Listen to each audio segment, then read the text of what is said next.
My friends, welcome to another episode of the Nuclear Heatwave Wrestling Podcast, brought to you by Mafia Sports Report.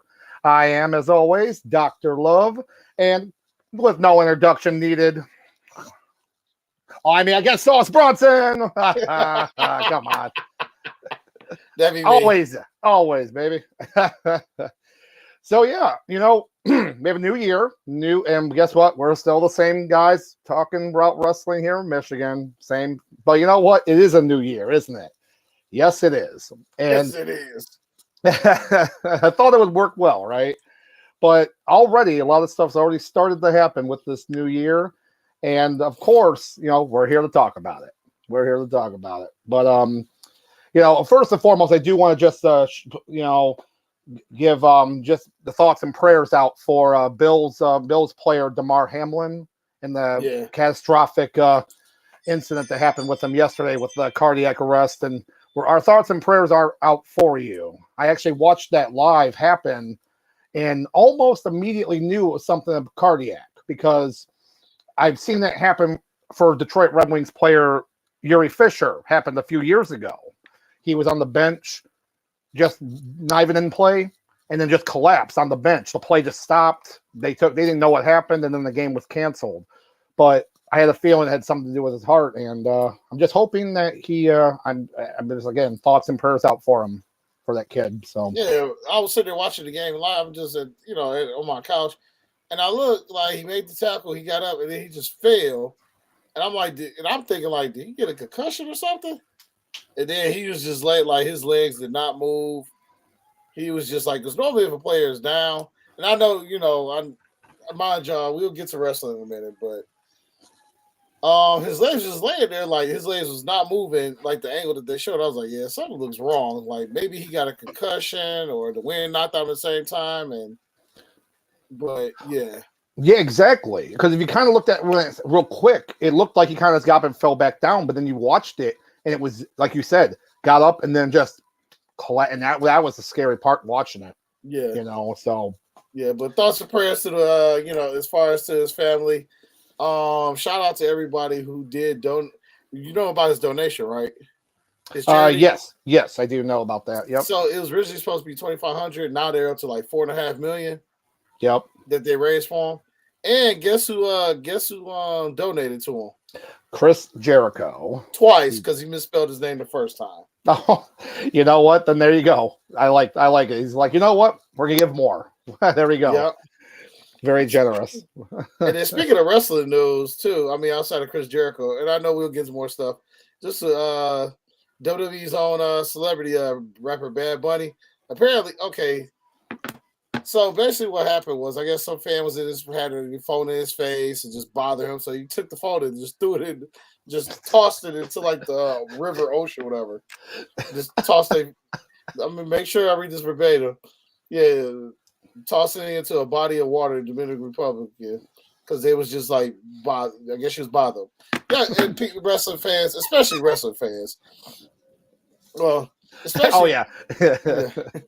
Well, especially like to wrestling fans, because I understand y'all see these guys as like superheroes and whatnot, and so on and so forth. Y'all remember these are real people too. Sometimes people don't want to, even if you see a person walking down the street, they don't want you all in their face, hovering and bothering them. Yes, they're a public figure. Yes, you paid your hard, they live off your hard dollar, and I get it. But there are ways. That's crazy. Yeah, there are ways to go about doing things. If you approach somebody or not, I'm pretty sure if you just came at him, came at Bad Bunny, the correct, proper way, he probably would have took a picture with you. But I'm pretty sure, I didn't watch the video, I didn't watch the clip, but I'm pretty sure that she had to be like, whoever had to be like probably aggressive about it and whatnot, is bugging him, and then he was like, all right, well, here you go. You and your folk, and I'll go kick rocks. Yeah, I mean, there's a right way and a wrong way to try, like, especially any kind of celebrity. But if you're talking about, when we're just going to talk about with wrestlers or musicians, everything like that. Look, if you see them and they're busy moving somewhere quickly because they're traveling somewhere, it's a little hard to get right in their face and want that. Never bother them eating. That's extremely rude. Like, if I would not want someone to come up to me with my face full of food or something, asking me questions, let alone a celebrity wanting pictures and stuff. Like, leave me alone. We are not like immortal. We have to eat. We come on. It's what's a funny story about that is my friend Andy. He actually used to work at the airport, Detroit Metro Airport, for a few years, and he saw his fair share of celebrities and wrestlers a lot of the time. And he always told me a list of people that were the good ones and the bad ones. And of course, he's going off of like a one-time seeing them, but he said that like he saw Randy Orton there. Kind of funny about that. It was when Royal Rumble was here in Michigan, and he saw him kind of excuse me. He saw him kind of run the way because he had to get to where he was going, and all Andy yelled was, "Hey, who's winning the Rumble?" And he apparently was like this. He didn't say anything, but he kind of just went like this, and then he won the Rumble, which I thought was so. Andy was like, "Oh, he told me earlier," it's just funny stories like that. But just don't be that fan, especially now with like cell phones and that social media, however's in your face. Like, hey, what's up? Like, that's, come on. Yeah. No, be better. Fans, be better. Yeah. Oh my. But with that being said, we're gonna go ahead and let Doc go ahead and give us, what's going on in the world of wrestling, and I'll give my, less than stellar thoughts, and let's get ready to rock and roll. Oh, you're funny. Yeah, so obviously we had the last SmackDown of the year that they touted with John Cena returning, but that actually wasn't the biggest return, honestly. So Charlotte Flair, after 7 months, was back on SmackDown, and she confronted Ronda Rousey, who already had a match that night against Raquel Rodriguez, and she and Charlotte came out with new music. Didn't know what I thought about it. I'm not gonna lie. I got so used to her old music, but yeah, I gotta wasn't too bad. I gotta listen to it some more because it sounds like Nature Boy's thing, but it doesn't. I need to listen to it, listen to YouTube, SoundCloud, whatever. Listen to it a few more times, and just to see what's going on. Exactly. Yeah. So she comes out and she says, kind of calling her out and says, "I want a match tonight." It's like, oh, okay, I want a match tonight. And she systematically goes into this match and beats Ronda Rousey like by a roll up. Like it was like an inverted. Ronda Rousey went for the second greatest wrestling move ever. Let's go. Yeah, I mean, Ronda Rousey was going for her armbar, finisher. So it was a nice like reverse from that. But still, it was a roll up with the tights pulled up. Like it was, and she becomes the 14-time women's champion. But that's actually not more impressive. What was very impressive is afterwards, when people were, of course, the number crunching. She has been WWE Women's Champion for 10 straight years. 10 straight years she was champion, whether it was NXT, NXT Divas, Raw, SmackDown, NXT again when she, I'm saying, and then back. Like for 10 years straight now, she's been champion. That's insane.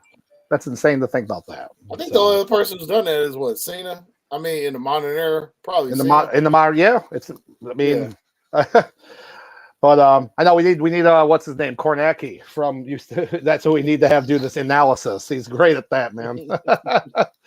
But yeah, it was crazy to see that, and a lot of people immediately hated the idea of her being champion, right? And there's been reports here and there popping up, some possible leaked match types that might happen for Royal Wrestlemania. And apparently, again, these are still just rumors, speculation, that this change happened because they're trying to, in a sense, mix it up for WrestleMania. And I can almost see that, because I could have absolutely seen them keeping Ronda Rousey champion until Mania, and we need like Rhea Ripley or Charlotte. But by doing this, to me, it's a better move. I know people can have this opinion on Charlotte Flair, like, oh, she just holds the belt all the time. She does deserve it, though. She's good. She's a good wrestler. She can work good with people. She's the best women's wrestler in wrestling. I mean, yeah. There's no way to dispute that. Oh yeah, and it was just funny after so long. Her pay-per-view record was so spotless for that, right? She would only lose the belt on like SmackDown on Raw. It was insane, like how that was for the longest time. And then, but I'm not mad about it. Put a strong champion on there. People were still not fully invested on Ronda Rousey, right? As a heel, it worked fine, but then with bad matches, bad booking over the past couple 2-3 months, it just wasn't going into this now road to WrestleMania. It had to be strong champion, and who else stronger than have Bianca Belair and Charlotte be your women's champions? I mean, come on. So I'm fine with that, and that was a big shock on SmackDown. I know people. I don't think anybody. I know I didn't see that coming. Nope. I didn't hear no earlier reports or anything about it. But when I saw Charlotte come out, I said, "Thank God." Please, hurry up, get this belt off this woman. Right. Just let her, like, we try to get her to be, kind of like a semi what they call it, seasonal character. Didn't work. Then we tried to make her almost full time. Didn't work. Then the mic work was okay. Her mic work, well, let's be real. It wasn't that much. It hasn't gotten much better. Not really. When she asked when she asked Charlotte about defending it at the SummerSlam. Royal Rumble. I know, right? It's almost as bad. I know Shayna is just sitting there, just like, oh my God, just right. Like Shayna Baszler is probably like, if this is the dude, she's like, if this is the dudes I have to pay to be champion. Oh my God, this cannot go fast enough. It's almost like the suffering she's going through to hopefully get to the promised land is almost reminds me of Bobby Lashley's, like all this suffering he had to go through, getting beat, crappy storylines, and it's like Baszler, it's like they maybe there's light at the end of the tunnel for her. Yeah. Oh no, and I agree with that. I mean, she needs to be like a henchwoman, like the muscle. That works better to me as her character, and get a match here and there, but there's no reason to put a title on her anymore because the fans they don't want it. They don't want Ronda champion, so don't have it. Just have her show up as a special attraction. That way, that like your SummerSlams, your Rumbles, and your Manias. So that way, what y'all can do is have her, whoever she's going to fight at that particular big pay-per-view, just have her go ahead behind the scenes, practice, get that chemistry together with said wrestler. So that way, the less we have to look at her now, the better. Yeah. Like I'd rather see Jay Cargill wrestle at this point more than Ronda. Oh Lord. Yeah. Oh gosh. Oh no. Oh no. No. Oh, you know what? Tony Khan will try to make it work after Ronda's contract expires. He'll be like, "Hey, hey, come on over. You know, he would do it too. He would be like, I'll pay you for like 2-3 appearances just to show up. You know. Oh gosh, could you? I don't even want to know. No, I don't know. But oh yeah, but yeah, I don't know. Oh, excuse me. Oh, but we do have looks like our first chat here. Speaking about shout out to the baddie section. Yeah, Andre Douglas, baddie section. Hey, listen up, those girls out there doing the Lord's work for Jade. That's all we're gonna say. Yep, there you go. But shout out to Mr. Douglas. Hopefully, sometime in the near future, we will have him back on. Give us his wonderful thoughts and commentary on the podcast. Looking forward to seeing you soon there. Absolutely. But so moving forward after the new year happened and everything, then it goes into Monday Night Raw. Well, we'll go back a second on the first, just because it's definitely worth noting. Okay. Is that several months ago they had made the announcement for Pro Wrestling Noah over in Japan that Shinsuke Nakamura was going to have a match against the great Keiji Muto, and it was because he's going on a retirement tour. He's retiring from wrestling. Huge influence in Japanese wrestling. So the idea that this match happening was still just kind of surreal, and then it happened, and it was great. It was a great match. Nakamura got to kind of open up, going back to his full strong style wrestling. Great. His entrance again was phenomenal. Live electric violinist. It was insane. It was. Yeah, I did. So I didn't see the match, but I did see the entrance. And for some reason, he came out with that white robe, and all I had was Pac-Man Ghost vibes. Like just coming out with looking like a Pac-Man Ghost with swag. Yeah. But shout out to Nakamura. What I heard though, it was a good match. Like it was almost like a lot of people said it was almost like the happiest he looked as far as wrestling in a while. Yeah, because him and WWE, to him, I mean, he might as well. To him, it's kind of a vacation. You just get paid a lot of money to, not wrestle as hard. So. Yeah, exactly. So we'll see how that's going to change in 23, especially with, Triple H definitely wanting to utilize him more or go from there. So, but that happened on, New Year's Day. Now going into yesterday, we have Monday Night Raw, which, it had a few good matches here, but, two things to note. They've been doing this long storyline with Bray Wyatt. And then, of course, with Alexa Bliss, TV flickering, changing for her, all this stuff. So she had her championship match against Bianca Belair, and it was a, I'm not gonna say it was a great match because it wasn't booked to be like this super back and forth great match. There's some good spots here and there in it, but then, of course, at one point, she's outside the ring, and then there's a fan right at the ringside with that Uncle Howdy mask. And got in her face, and she freaked out, all this kind of stuff. Got back in the ring, and then the little monitor came, the TV thing, the Titantron had the little logo again, and then she kind of wigged out, and then attacked the referee, went ballistic on the referee because he was right there, So I was like, okay, I get it. It's just like the triggers, this is like a trigger thing for her to get back into her old character. Figured that's what they were going for. Then she goes after Bianca, destroys her, busts her open, on the steel steps and all that kind of stuff. And it was good to see that, So it looks like they're finally opening it up for her to go back with the Wyatts, with Bray Wyatt and whatnot.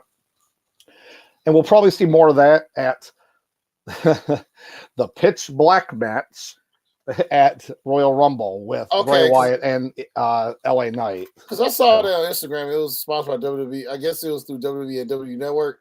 Yeah. And I was like, is this real?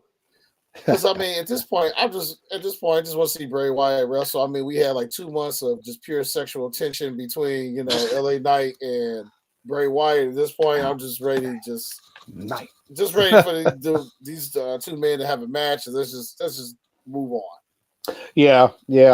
Well, here's the other thing about this. Apparently, with this Pitch Black match, sponsored by Mountain Dew Pitch Black. Whatever, it's fine. The match is going to be most likely a cinematic match. It's not going to be a real match. Well, real match in it. I'm not mad. Well, cinematic matches are fun, especially if Bray Wyatt's involved. I mean, come on. If The Undertaker's involved or Bray Wyatt, I'm all about it. I'm all about it. Like, it makes the best sense for it to happen. Hey, let us never forget one of the first cinematic matches when Randy Orton and Bray Wyatt had that match at whatever compound it was. One of the first few, and Randy Orton, which should go to Hall of Fame for destroying his first trap house that night. It was so great. It was so random too, but it was like, okay, I see what we're doing here. All right. But yeah, so that match, so she'll probably be involved in that or filmed involved with it. Probably. We don't know. We'll see how it ends up going. But yeah, we'll see what happens. You know, what kind of sucks though, thinking about how that match is going to be booked, is that means LA Knight is not going to be in the Rumble, most likely. But I'm sure that's okay because he's already getting so much spotlight now with this feud that's fine for him. But yeah, I'm happy to see that with Alexa Bliss because I hated this kind of mid-tweener thing that she's been doing, like where she was this good girl and then she just doesn't get over. Like, she's over a little bit, but not really, you know. So just go back, do this Wyatt thing, all is well. It seems like with Bliss, it seems like the only way she gets over as a face is if she's either some title contention or chasing for a title. Yeah, it seems like that's the only way. But like you said, when it comes to for her as a heel, I mean, you know, she can be in a room by herself and get into a great feud. So at that point, but once again, you know, like I said, you know, starting this podcast, I feel like now, 2023, I feel like now we're starting to see Triple H's vision now. Yep. You know, I mean, and then you know, from now at least to Rumble, then after Rumble, I think you'll see then we'll get the full Triple H experience. So, yeah, I agree with that. So, but with that being said, as far as with Alexa Bliss, at this point, yes, turn her heel, put her with the Wyatt family, just figure out what y'all want to do with her. Yeah. Oh, yeah, it makes both sense. But one other thing that happened, well, they started it a couple weeks ago, and then this Monday, Raw, kind of went more to it, but subtly. And it has to do with Sauce here. Sauce, my compatriot, who is I believe he is a prophet, you know, as a prophet. What can I say? So a couple weeks ago on Raw, there was a small, quick backstage segment where you had MVP back, which was a big deal because he hadn't been on TV, you know. Because remember, the last time we saw MVP he was with Almas, right? That was the last time we saw him, and we really haven't seen him since then. So he was talking to Adam Pearce, you know, the whatever of Raw. Is it GM? I don't know what they even call him. I don't know. At this point, I think I just look at him as a chaperone of WWE. Yeah, there you go. So he's, you know, talking to him, and then he gets cut off, and then they go on to some other thing. So like, oh, okay. So didn't think much of it, but yesterday's Raw was the backstage segment where you have Damage Control coming out with Bayley. They're all like walking in the background. You have MVP talking with Adam Pearce and Shelton Benjamin with them, and Cedric Alexander all standing. It's not like they were way far in the back. They were close enough where you're like, wait a minute. Hurt Business? Are we going back? Let's go. Because apparently he was asking Adam Pearce about Lashley coming back. That was the whole point. Like, that was when he was coming back. No, there was like, so I was thinking about the segment, you know, you see him in the background, and all I could think about was Leonardo DiCaprio, where he's sitting there just like,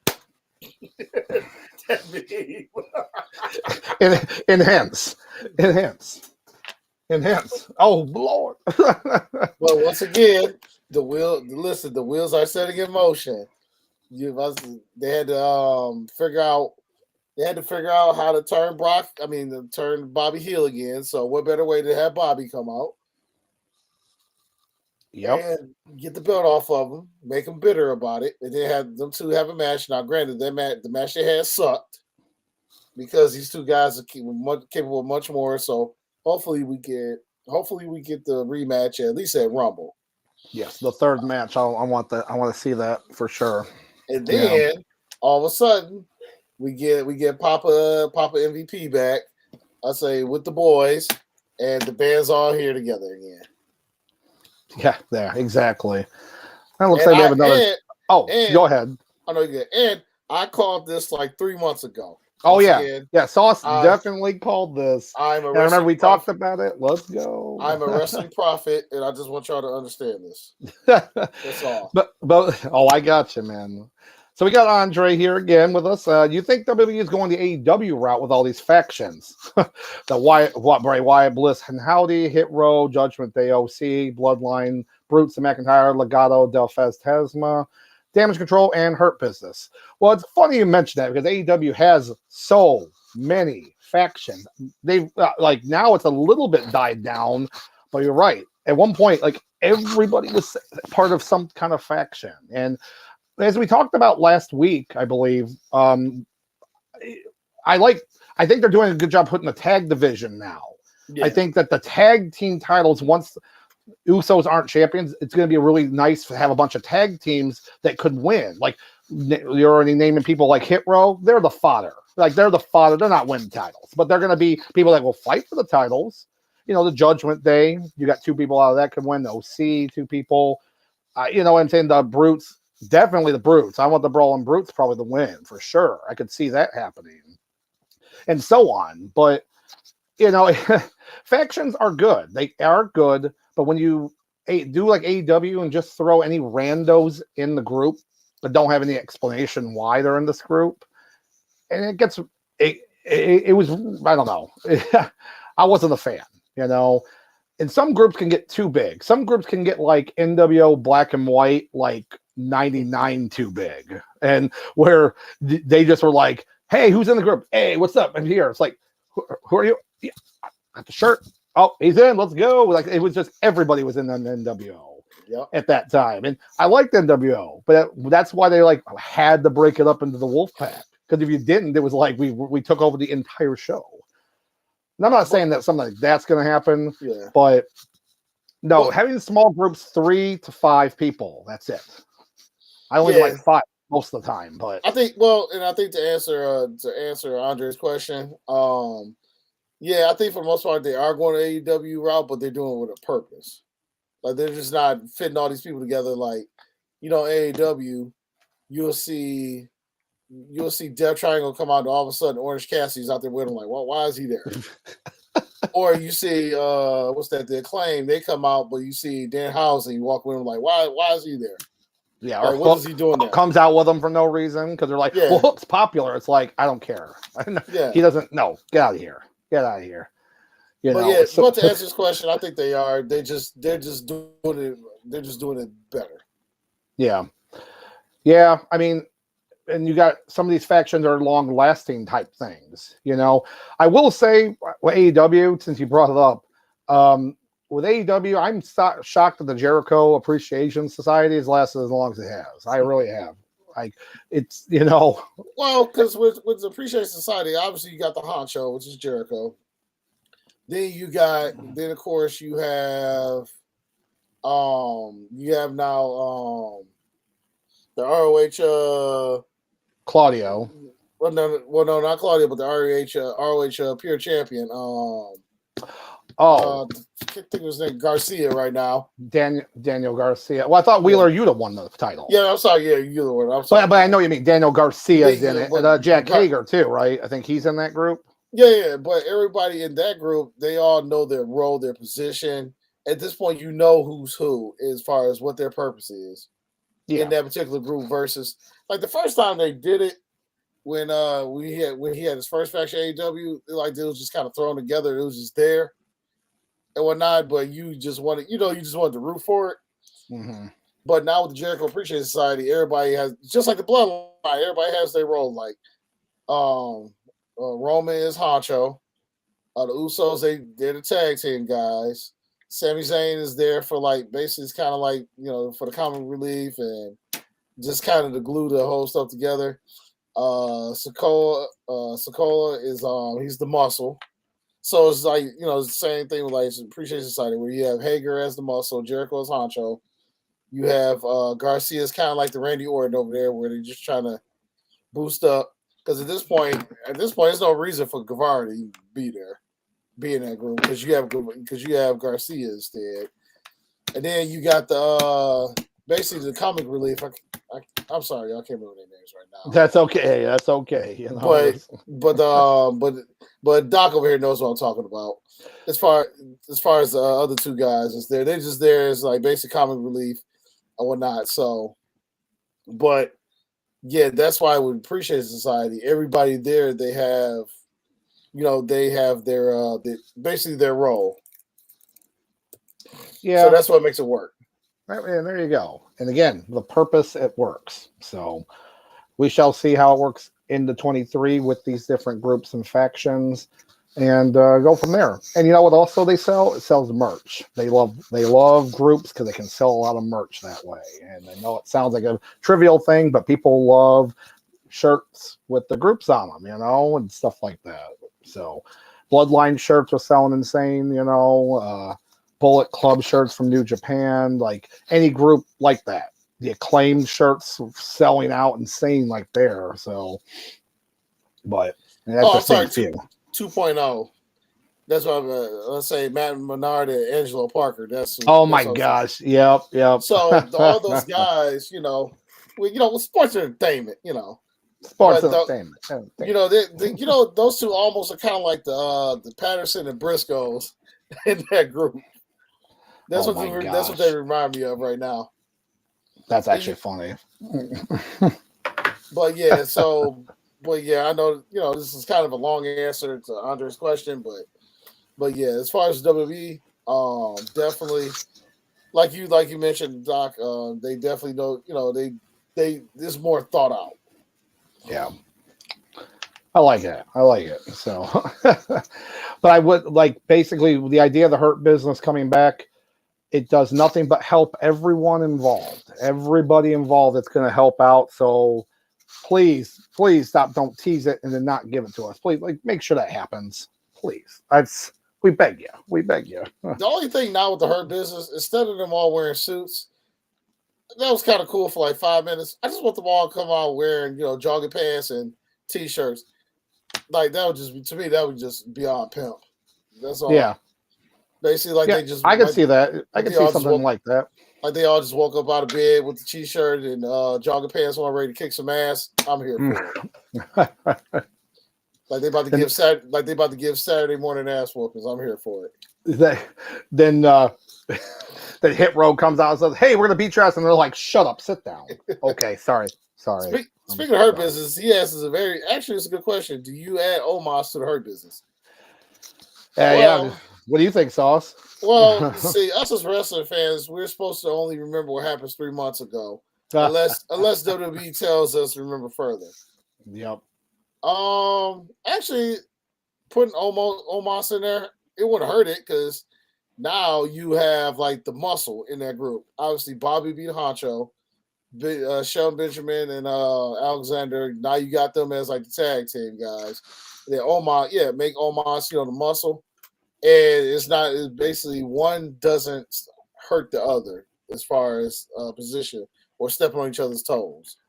So, I mean, me personally, I would add them. You could do a segment where Bobby and Omos look at each other. They're like, "Yeah, I know we had history, but let's bygones be bygones. Let's go hurt some people because business is booming." And then they do. What's that? What's the name? The handshake meme from Predator with Arnold Schwarzenegger and yes. It just showed their two hands on the screen. Don't even show them. Just show their two hands just form together. I'm just saying, just book it. That would work. Yeah, I say right that it doesn't hurt almost because it gives them something to do. Ever since the Crown Jewel show, I mean, he hasn't done anything. He's done nothing. Ever since that beatdown he did on Braun Strowman. I'm sorry, he beat him down, but Strowman won the match. But you know what I mean. You know what I'm saying? Yeah. He still looked better in the match. I'll say Strowman basically was booked like giant Rey Mysterio. It was very weird, but that's another thing. Oh, don't even want to get into that. But yeah, I would. Me personally, I would add. I'm adding them in. What's your thoughts, Doc? Oh yeah, I mean, again, it doesn't hurt It doesn't hurt them, but it's best for business. How about that? Yeah. But it helps because good muscles, good to see. They aren't going to be matches all the time, but they're going to be, it's going to be necessary, to see that. And and like you said, have them even do that little stare down. And MVP's like, hold on, we had some beef here. Carl Weathers. We've come to an agreement. And now like you said, that works. And the MVP, one of the best on the mic, he'll make it work. Come on, shout out to my hands, like just forming like two separate hands, like the hands. I know. Here we go. Shout out to me. There we go. It's like, wait, hold on. It's like, wait, hold on. There we go. Wait, and now. Oh, damn it! Get in there. Yep. Yeah, we got. Yeah. I don't know. We'll get it one of these days. We'll get the right hand movements one of these days. No, we won't. Oh man, that's funny. But to answer this question, I'm down for it. But go ahead, Doc. Go ahead. Oh no, that was it. That was pretty much it. Like kind of just reiterating what you were saying. It definitely makes sense to have Almas in the group. So have the muscle. He'll and they get a good storyline with it, and just more MVP on TV. I'm fine with it. Now here's another question. I'm gonna add on to Andre's question. Do you have them just on Raw or SmackDown, or do you just have them bounce back and forth between brands? I'd say back and forth for how the story, whatever story works for it. Because when you have a big group like that, because obviously Bloodline's still going to be the big group on SmackDown, but as you've been seeing, they've been putting them on Raw past several weeks because they have to. You've got it, since your champions hijack the belts, so in a sense that way. Like Brock Lesnar. All of them, yes, that's true. But in this case, it's worse because you also have your tag team belts hijacked. So, you know what I mean? Like Lesnar was bad, but then we have like those belts, we have a lot of people you want to feud with. Yeah. But I would say as long as the storyline worked for it, I could see Hurt Business taking out people and that would be a good match. I would love to see that actually, And so I'm all about it. I'm all about that, because we could see Hurt Business fighting against the Brutes, Brawling Brutes or something. You could see them, you could see them fight against Imperium, There's another, could easily fight against them. Oh, yeah, give me Cedric Alexander and Shelton Benjamin versus just the guys from Imperium. Let's go. That's easy. Yep. That's an easy 4-star. Actually, it could easily be a 5-star tag team match, main event on SmackDown. Yep. So yeah. Hey, we're writing this.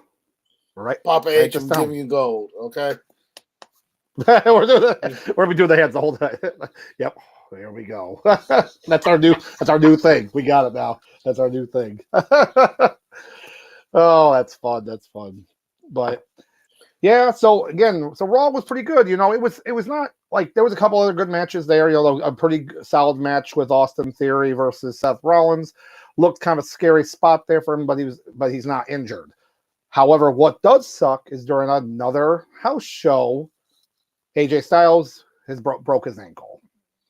No surgery needed, but he will be out for, in his words, the longest of his career, which is pretty devastating, in my opinion. I mean, that happened right before the Royal Rumble, right? Before, he won't be here for WrestleMania. I'm going to say SummerSlam at the minimum, but probably later. It just sucks because when you have a broken bone like that, an ankle that doesn't need surgery, it's always going to be hurting you, And he's already done so much throughout his career. I'm not saying he was getting in line for a world title shot because I know how all this is. It's kind of like all crazy now with the world titles. Yeah. But could you imagine if he was and how bad that would have been for his just a push when you get injured?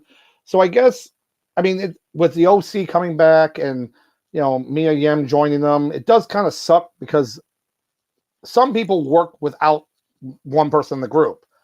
The OC, even though I like him a lot, it's not going to work with AJ's not there with him.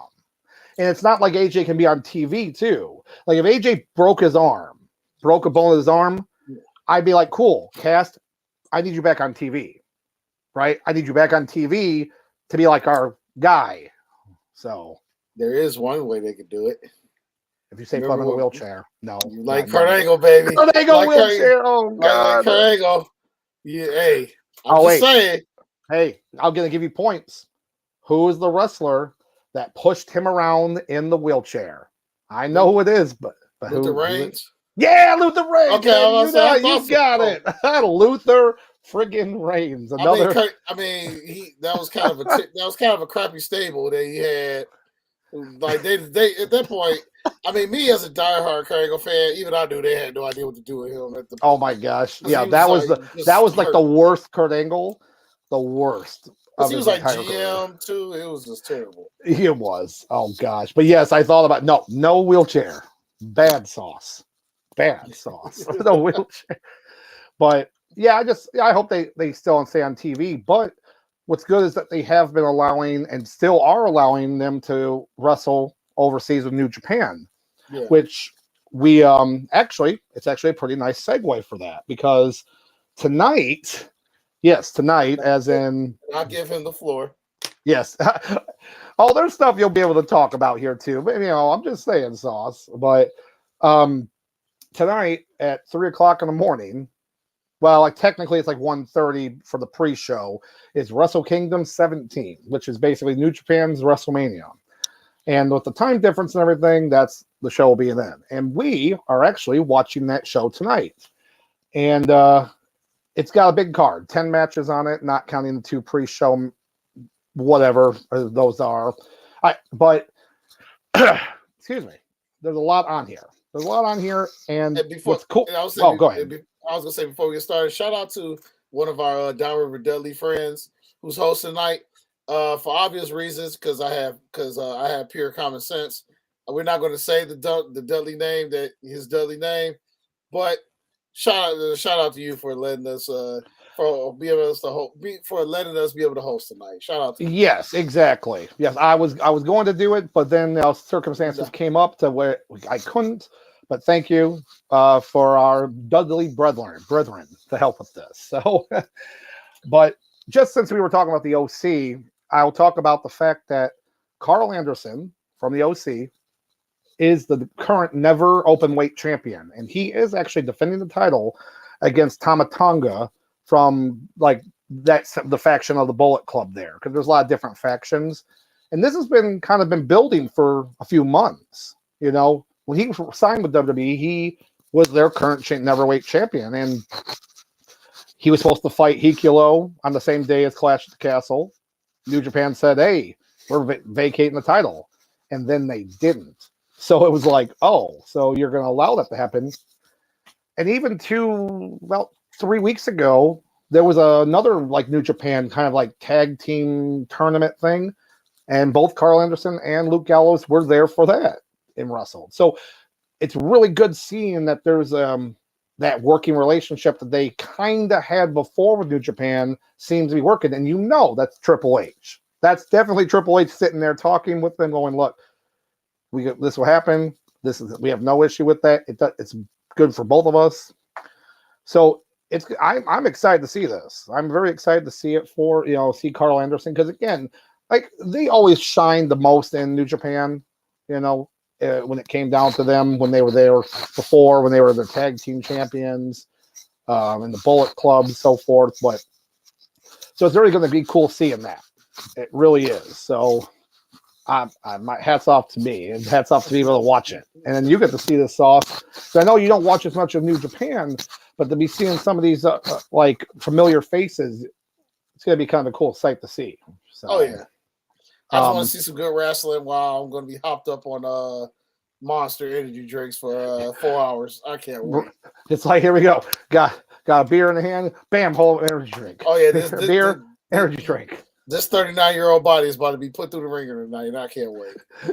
Your inner body is like, what's going on? Why is he wants to be sleeping and awake at the same time? What's going on? This is going to be my heart. My heart just like, what are we doing? What are we doing? What are we doing? What's up? Oh God, that's not normal. That's not. Oh God, I can't.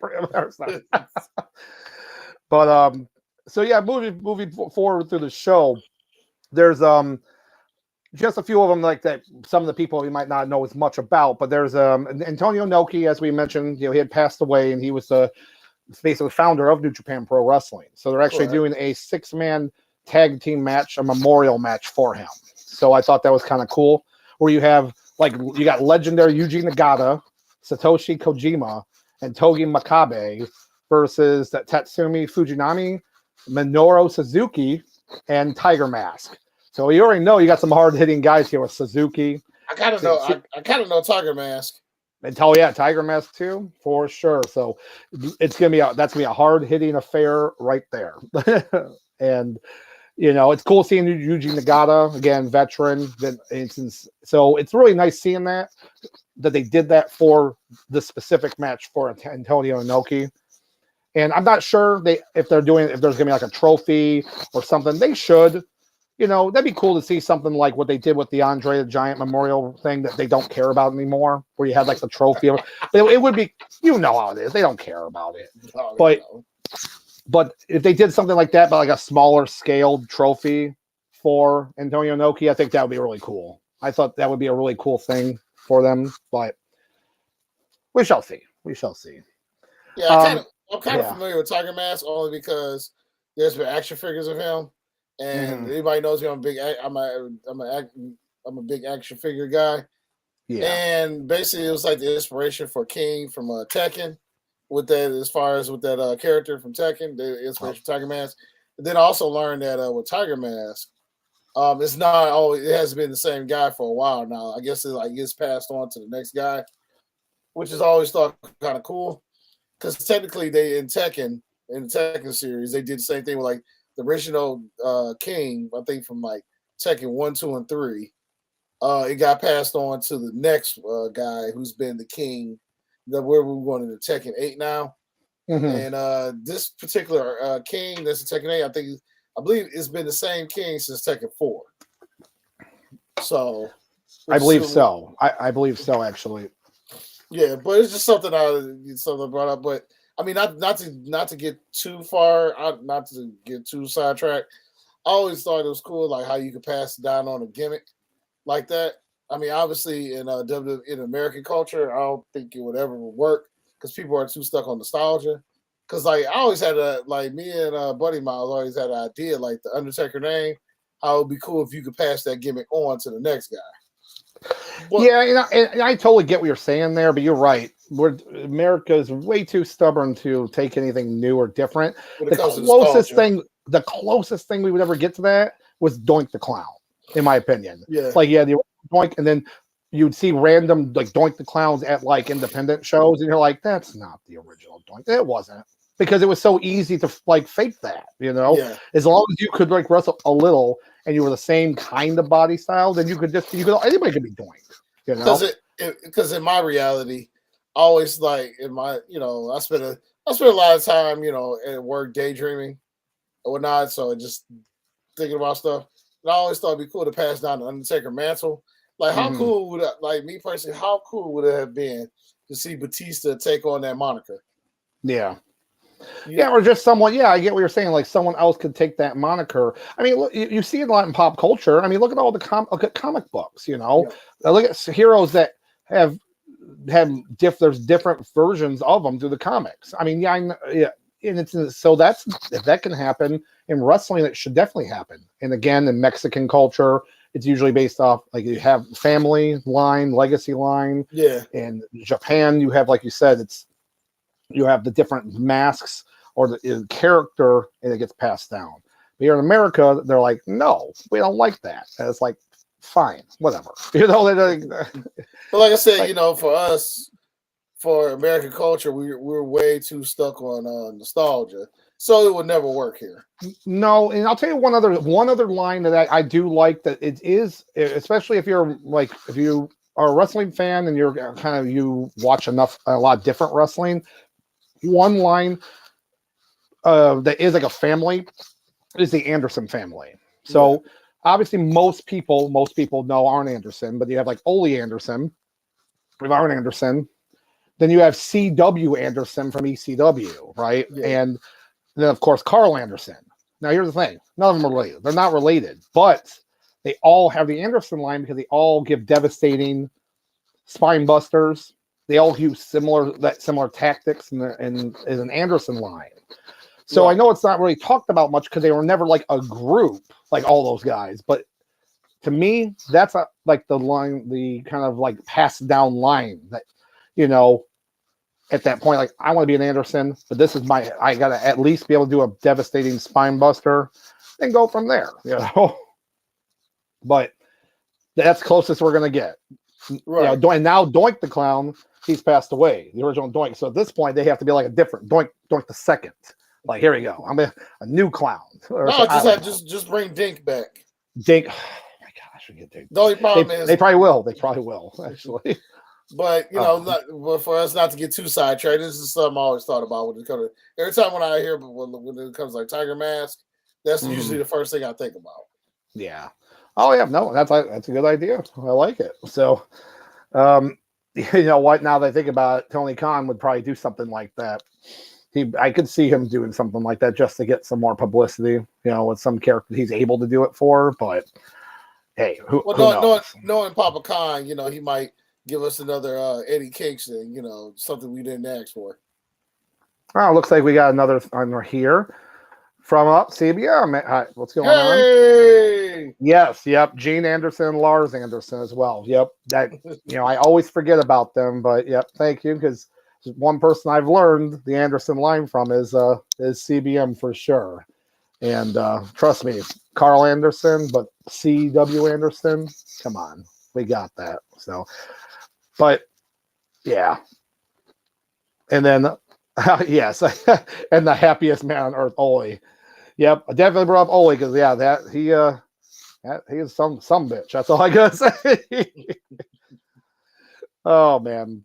But so yeah, moving forward with the Wrestle Kingdom show, we do have the tag team match for the junior heavyweight tag team championship. So again, over there they have a lot of junior versions of their belts, so the junior tag team titles, which is Catch 2-2, I believe. I'm not sure that's how it's named, which is TJP.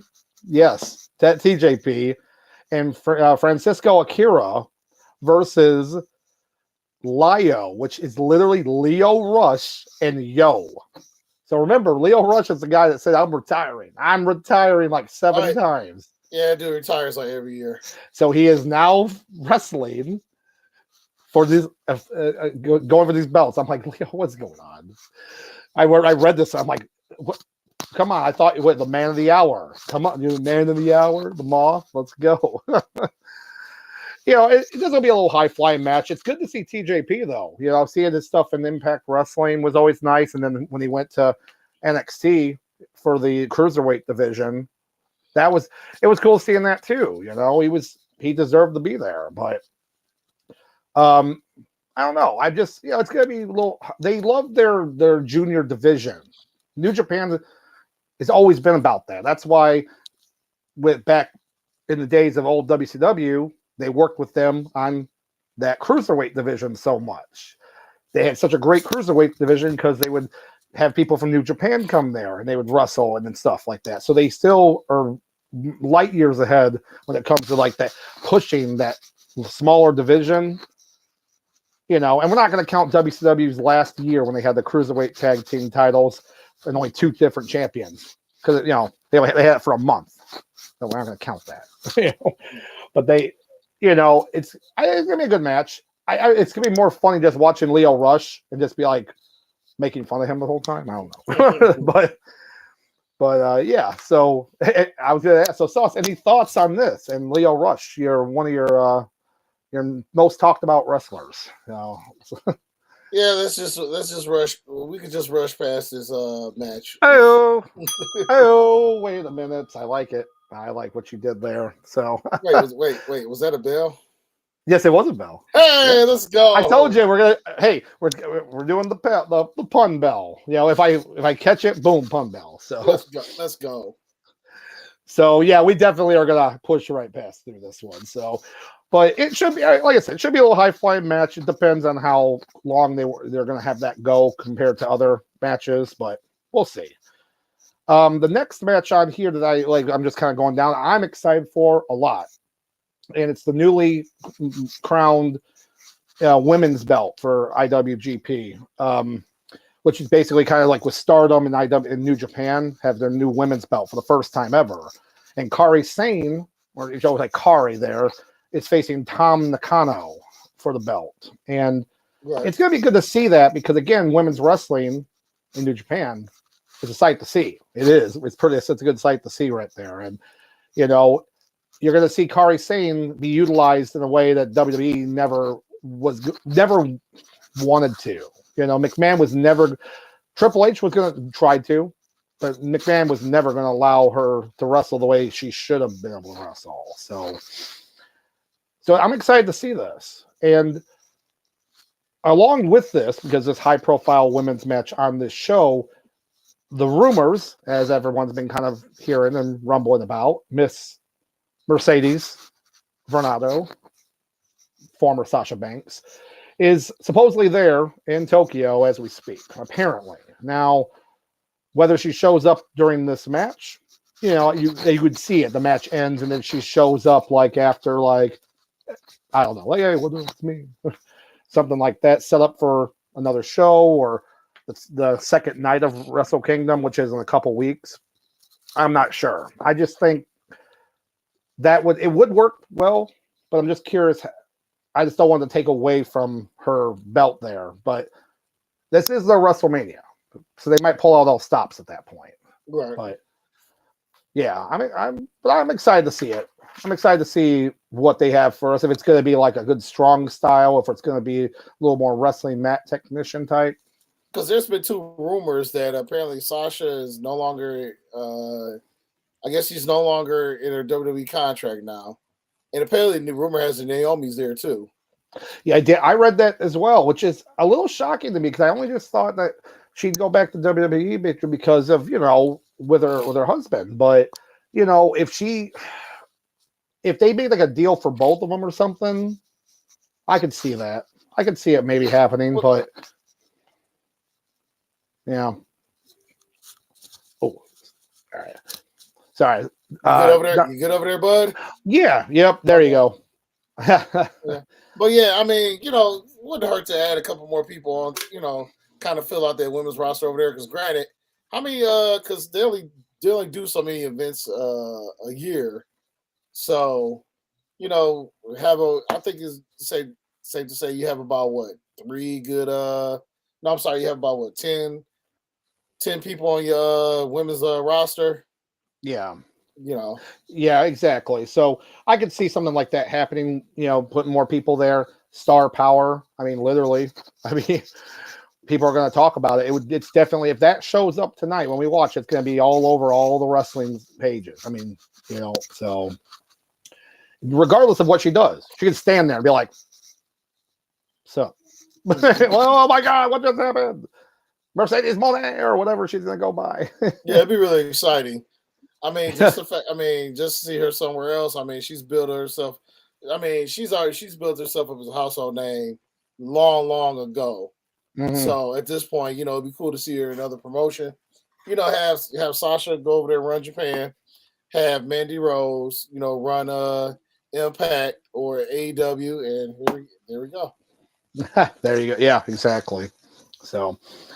But yeah, that's going to be another gun right here. And that's the good thing about like this show right here has a lot, like pretty much they're defending every belt in a sense on the show. And I like that. Like, come on, your main show, all your belts should be defended for the most part. They should all be defended. So speaking of another championship that's going to be interesting to see is the IWGP Tag Team Championship, which is FTR versus Bishaman, which is Hiroki Goto and Yoshihashi.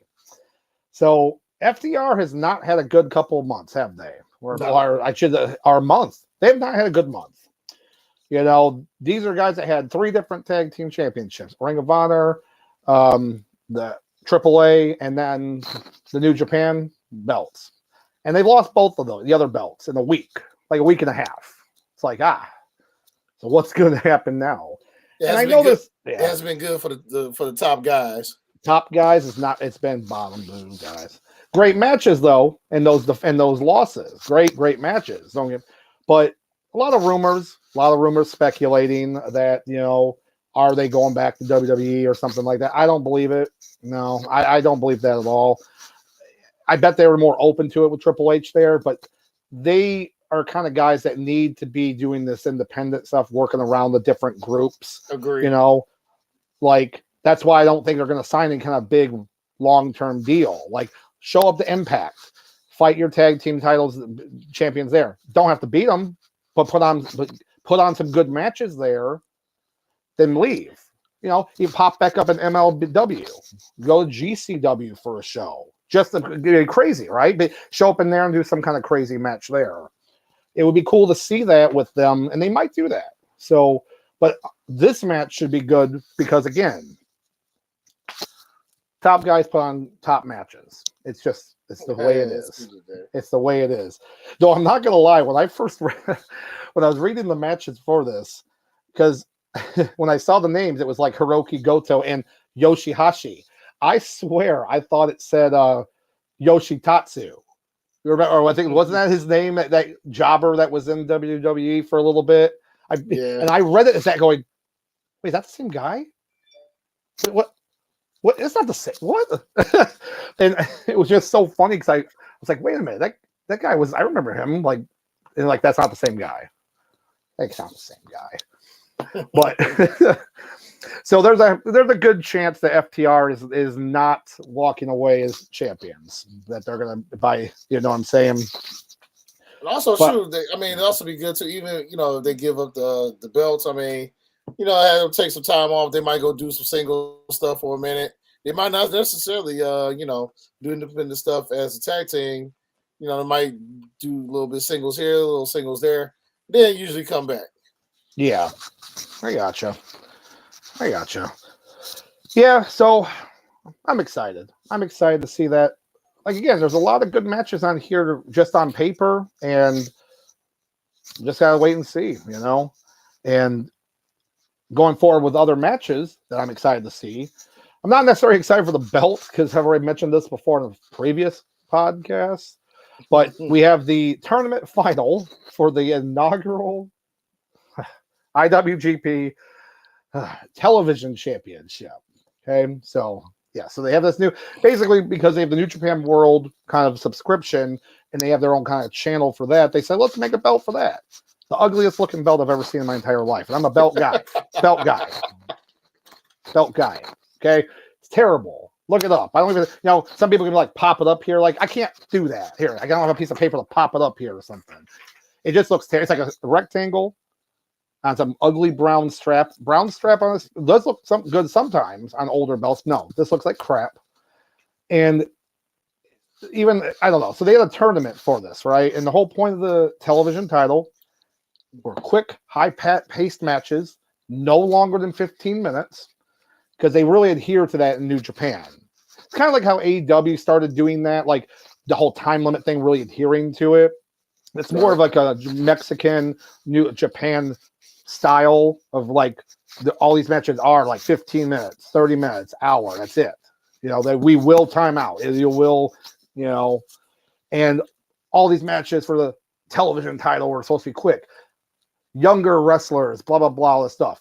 Then the tournament bracket comes out and only like 4 people were under 30 or something, or over 30 or something. It was insane. It was way too many older people. And I'm like, what do you mean?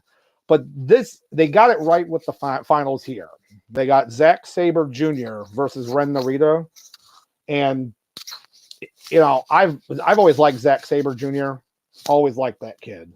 He's been someone to always watch out for when it came to any of the tournaments, like Super 8 tournaments or anything like that. You see him, people talk about Will Ospreay, and we'll talk about him in a little bit.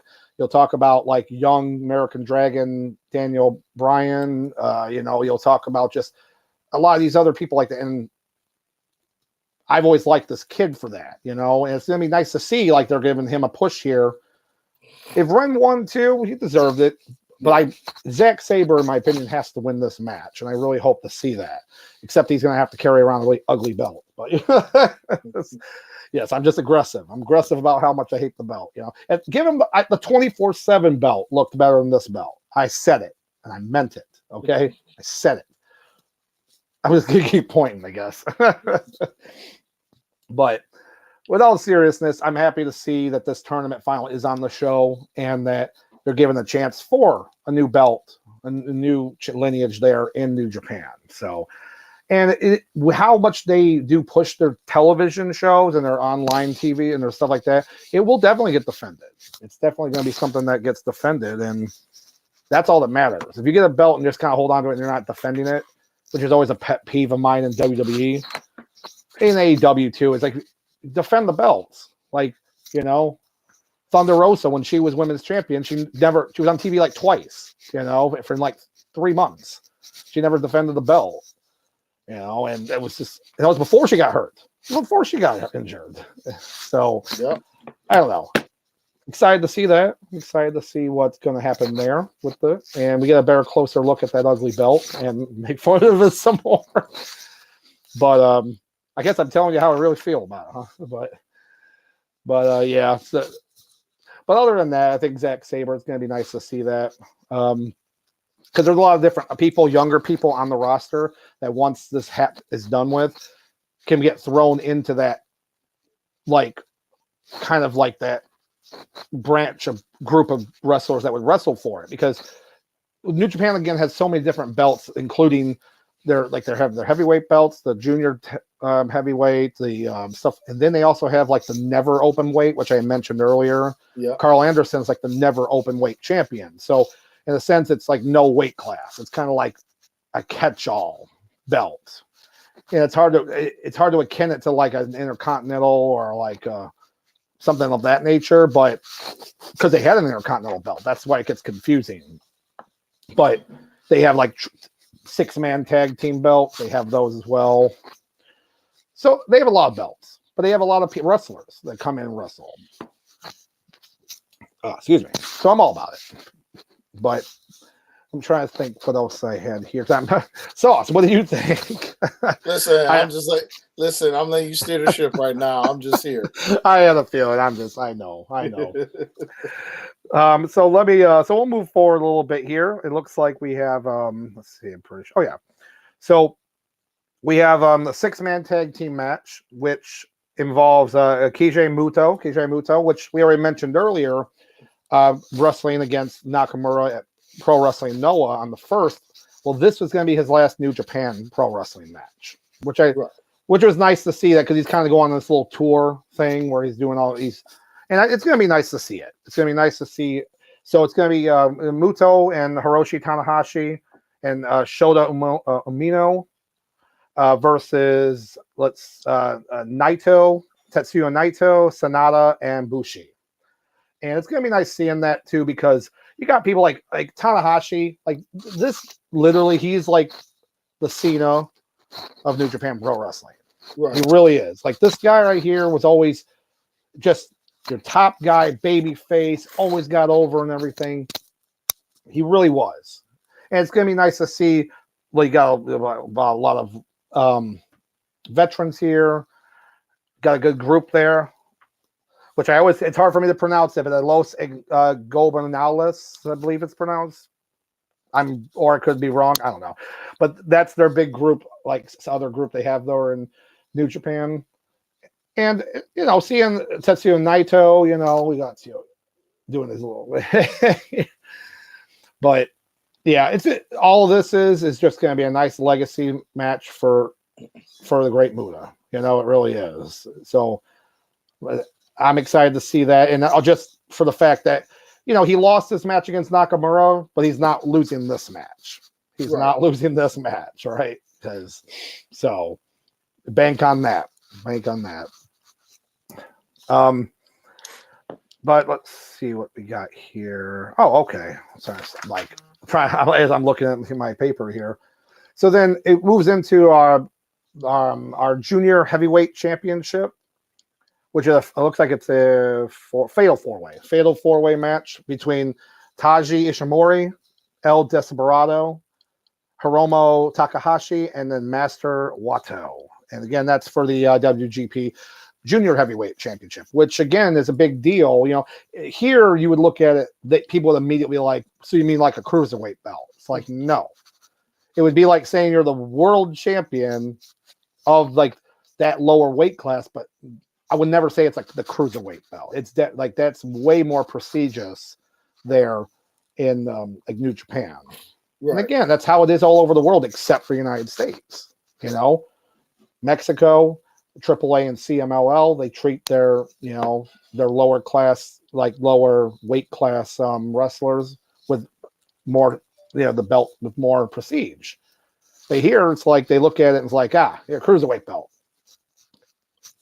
What does that mean? You know, like, come on.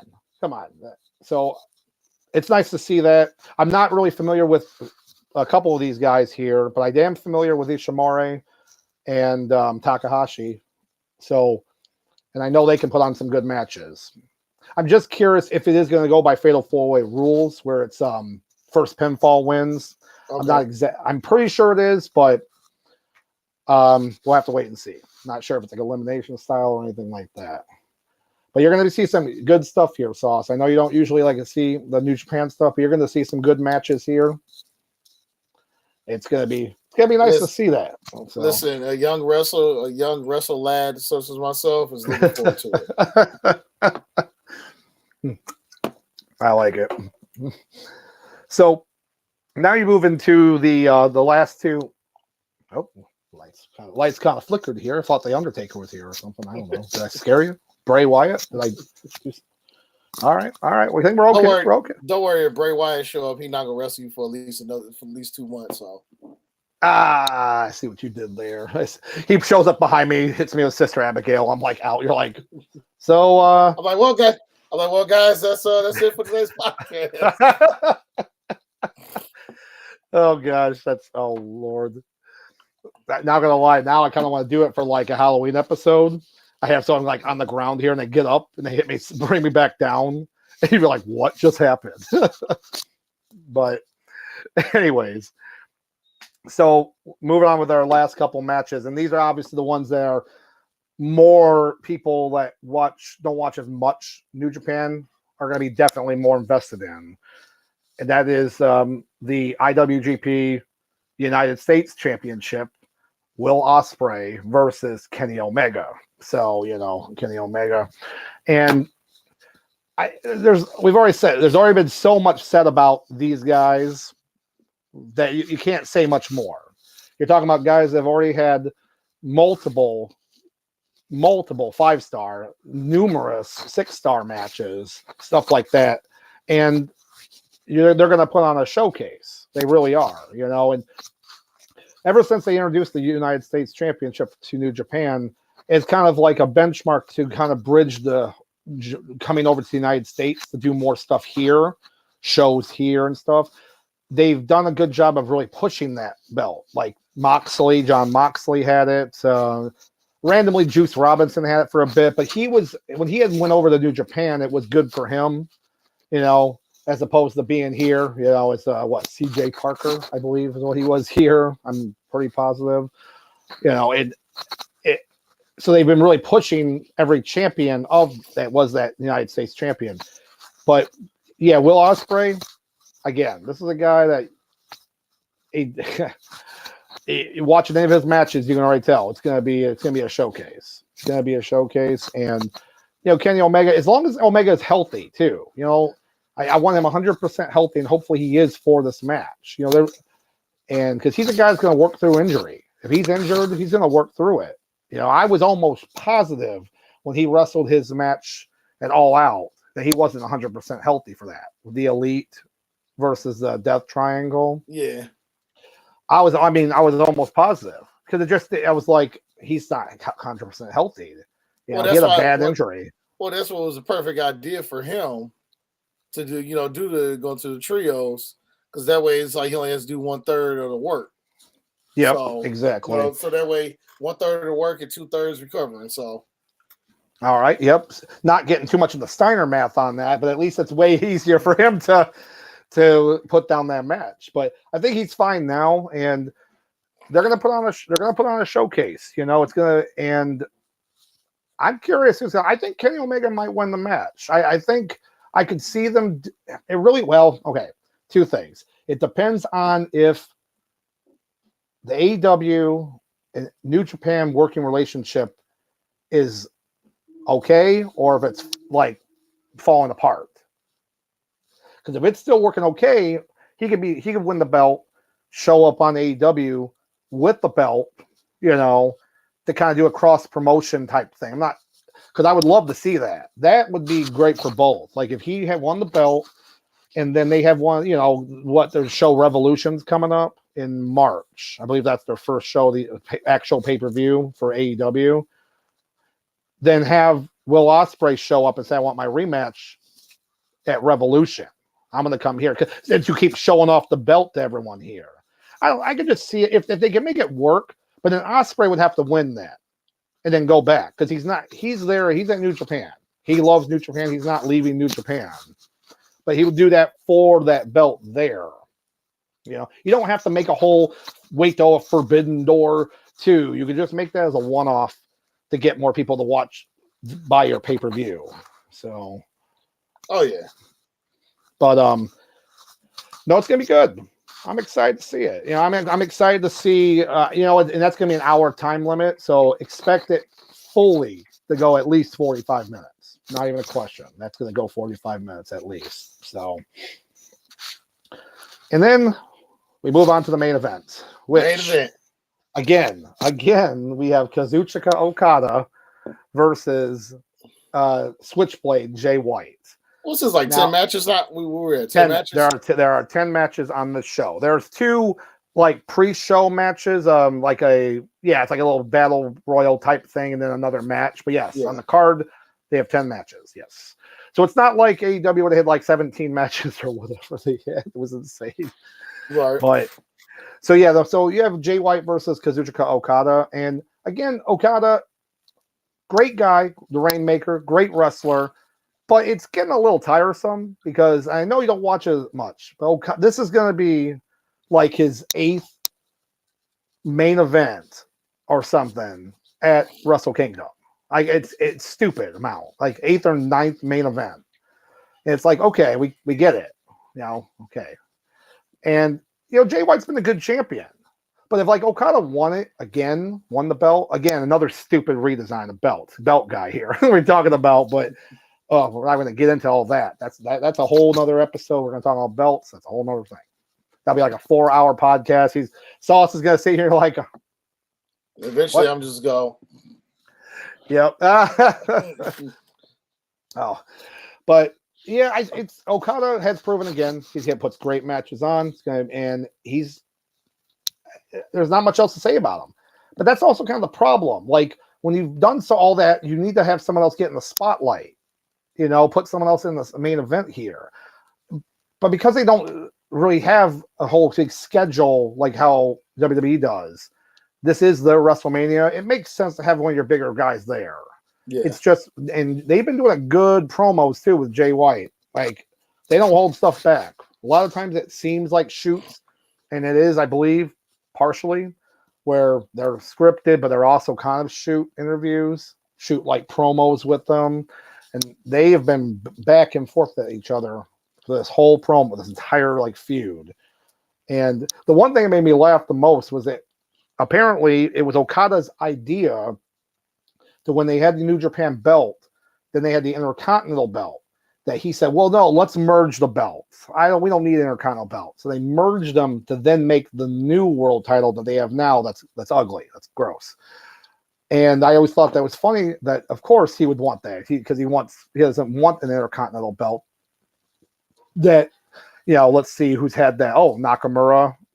Jericho, he's had the belt, Tanahashi. There's been so many people that have had that belt, right? And but they kind of, in this sense, now have the United States belt to kind of take that place. So, as long as that belt's being pursued, that's fine. Being showcased, I'm fine with it. I am fine. But yeah, Jay White. Again, another member like the Bullet Club there, the like leader there of the Bullet Club. It's gonna be. I hope he retains. I really do. but it could be anyone's game. And this, again, being an hour time limit, is going to go at least 45 minutes as well. There's not even a question on it. So maybe a little less. It might go a little less, but yeah, nothing less than 40 then, I should say. Right. And but yeah, so that's pretty much it when it comes to the Wrestle Kingdom. And again, they always put on a good show, you know, and then they have the subscription-based service similar to how the old network is here, except it's less than, it's kind of funny if you go on their site, it's 999 yen. Kind of like back in the day with like that WWE Network, $9.99 a month, $9.99 a month, $9.99 a month, which is actually like less than $8 American when you do the conversion. That's not bad. It's absolutely worth it when you get to watch these shows live. You know, it's not like Honor Club. Yeah. Ring of Honor for 3 months. So my question with New Japan, like, let's say you subscribe, but you don't watch it that night. How long before you can actually, like, you don't watch it live? How long before you can actually watch pay-per-view? Watch like the replay?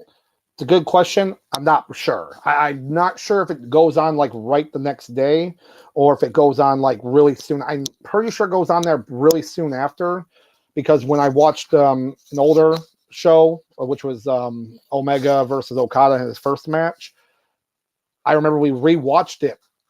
Me and my brother had to have been like the next day, or it was real soon after. Yeah. So it is nice, you know, and I definitely did try it to make sure everything worked out and pulled up. It's not really a good way to search for it, but you can still find it. I found the old one from 5 years ago there, and it was really cool to see it again, see that match happen again. And now, because they have a lot of stuff here with America and they have a lot of different shows on there, they have a lot that's got English commentary on it. They got ones that just, retain the Japanese commentary, which I don't mind. I know it sounds weird, but most of the time I don't care. I'd rather have in the Japanese commentary, to tell you the truth. Right. But they've all so many subtitles anyways, like for the names, all that kind of stuff. But yeah, it's definitely worth it. I mean, it's worth it for sure compared to if you like any kind of that wrestling, it's kind of a no doubt. So I'll probably be keeping that for a bit to at least catch up and watch a lot of the older shows they hadn't seen, and kind of go from there. And it also includes like stuff like the, from New Japan Strong, which is like their splinter group shows they have. Excuse me. They have like the stuff from Stardom, the women's wrestling. And it's pretty cool. And they even have some stuff from AEW on there too. Like they translate and move some stuff there. So if you wanted to catch stuff there that you couldn't see, they even have it on there. So right. I thought that was a nice touch. But yeah, so that was it. And in a few hours, we're going to be watching it live, and then we'll let you guys know next week about that.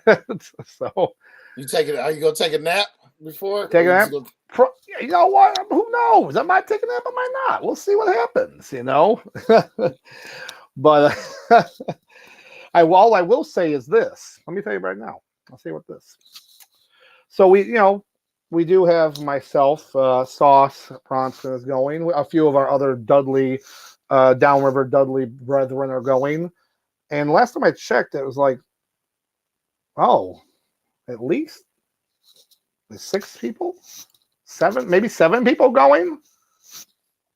Well, you know what that means, don't you? I don't know what you're talking about. You know what that means. The Tomato Fountain title is on the line tonight. Oh, and now I'm getting covered up. I see technical difficulties with Sauce Bronson. I don't know. Something just happened to the stream. I don't know what happened. I feel like I can still hear you, though. So there you go. I don't know what happened. It just all of a sudden just stopped working. So there we go. As a fighting champion, which I know you are, remember the longest reigning champion. You also will get a card. Everyone gets a card for this. Defend it. Defend it. Oh yeah, I'll be there. I'll be putting my belt on the line, baby. All right, there we go.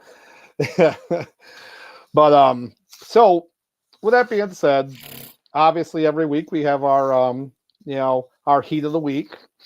And gonna go with you, Sauce. So with all this kind of craziness going into 23, who would you say would be your heat of the week? Oh, Chris Jericho. The fact that he went out of his way, you know, as far as what even wrestling related, basically, he ended up, donating 10 grand because, he spelled his name wrong the first time. But the fact that, out of just nowhere, out of the kindness of his heart, for the, for the Bills player who's still in critical condition, he took time to, donate to the charity, which was the guy's, was like a long-term goal of his. The fact that Jericho, took time out of his, probably only took him 5-10 minutes to do, but that goes a long way. So Absolutely. he's definitely my heat of the week. Gotcha. All right, I gotcha. Yeah, and that's a good choice. Obviously, I mean, it's a very classy move for him to do that, and yeah, very very cool to see that. For me, I'm not gonna lie. I'm gonna have to go with Charlotte. Charlotte winning the coming back, having her win the women's title again. I know people are all have their feelings about it or whatever, but to me, the best booking decision. Have a strong champion going into the road to WrestleMania. Yeah, and you can even book her into like a women's elimination chamber match in February if you want to. Throw Ronda, Shayna Baszler into that match and then have her still win. You know what I'm saying? Like I could it's better she's champion. It's better for everyone involved. And I know some people might not like it now, but I guarantee by WrestleMania you're going to like where it's going to go to.